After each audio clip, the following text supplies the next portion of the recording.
বন্ধুরা, আমি রিঙ্কু হেসেলের রীতিকথা থেকে সবাইকে স্বাগত।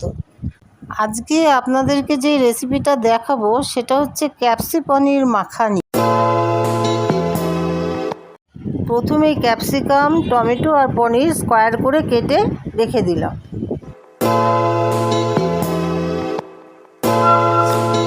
এবার গ্যাসে একটা ফ্রাই প্যান বসিয়ে তার মধ্যে 1 চামচ মৌরি, 1 চামচ জিরে, 1 চামচ ধনিয়া, 5-6টা লবঙ্গ, 4-5টা ছোটো এলাচ আর 2টো শুকনো লঙ্কা দিয়ে ভালো করে একটু ড্রাই রোস্ট করে আমি গুঁড়ো করে রেখেছি।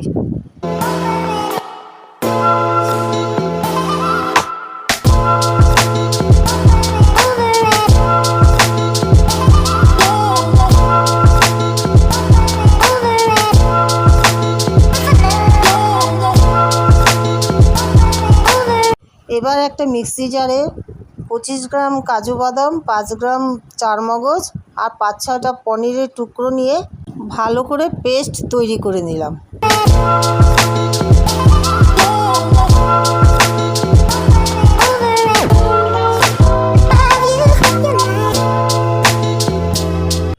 এবার কড়াতে পরিমাণ মতন ঘি দিয়ে ক্যাপসিকাম আর টমেটোগুলোকে হালকা করে ভেজে তুলে রেখে দিলাম।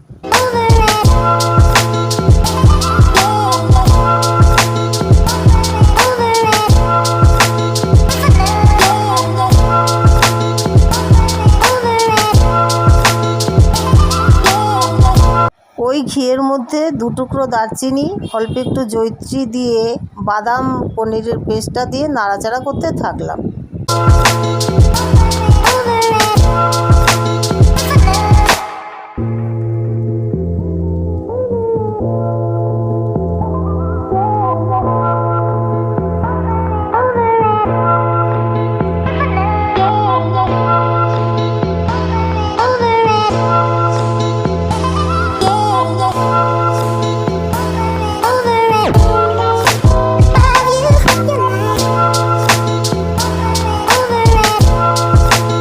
যখন ওই পেস্টটার থেকে তেল রিলিজ হতে শুরু করবে তখন আমি 1 কাপ দুধ ঢেলে দিয়ে আবার নাড়াচাড়া করতে থাকলাম।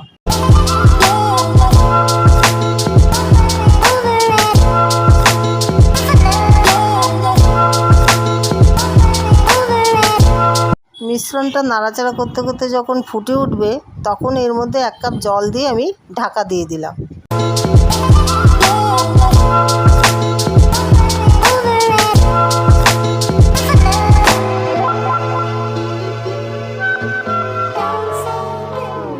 ঝোলটা আমার যেই ফুটে উঠেছে তখন আমি পনিরের টুকরোগুলো দিয়ে 5 মিনিট অপেক্ষা করে ক্যাপসিকাম আর টমেটোর টুকরোগুলো দিয়ে দেবো।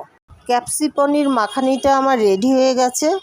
এইবার নামানোর আগে যে মশলাটা আমি তৈরি করে রেখেছিলাম সেটা 1 চামচ দিয়ে ঢাকা দিয়ে গ্যাসটা অফ করে দেবো। বন্ধুরা, আমার ক্যাপসি পনির মাখানিটা রেডি হয়ে গেছে।